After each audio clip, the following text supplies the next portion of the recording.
Hi all welcome to Sumaha's vlogs. ఇవాళ ఒక రెసిపీతో మీ ముందు వచ్చానండి. అదేంటి అంటే వంకాయ రెసిపీ. నాకెంతో ఇష్టమైన ఒక వెజిటబుల్ అండి. సో గుత్తి వంకాయ యూజువల్గా చేసుకుంటుంటాము. అదేవిధంగా ఇది ఉల్లికారం అండి, వంకాయ ఉల్లికారం. దీనికి వంకాయ సేమ్ గుత్తి వంకాయకి ఎలా ఘాట్లు పెట్టుకొని కోసుకుంటామో అలా కోసుకొని ఆయిల్ పెట్టుకొని వంకాయ వేసి ఫ్రై చేసుకొని, అది ఫ్రై అయ్యేలోపు ఇంకోవైపు మిక్సీలో వట్టి కారం పొడి అండ్ ఉల్లిపాయలు అండ్ ఎల్లిపాయలు ఉప్పు వేసి మిక్సీకి వేసుకోవడమే. ఇది అంతలోపు వేగిపోతుంది. వేగిపోయిన తర్వాత పక్క నుంచి చల్లార్చిన తర్వాత మనం మిక్సీకి వేసిన మిశ్రమాన్ని వేసేసి అలా స్టఫ్ చేసేసి మరి అదే ఆయిల్లో వేసేసి ఫ్రై చేయడమే. అసలు ఈ మిశ్రమం వేసిన తర్వాత మగ్గుతుంటే వాసన వస్తుంది, నోరు ఊరిపోతుందండి.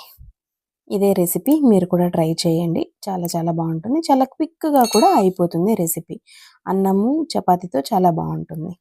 Thanks for watching. Subscribe to my channel.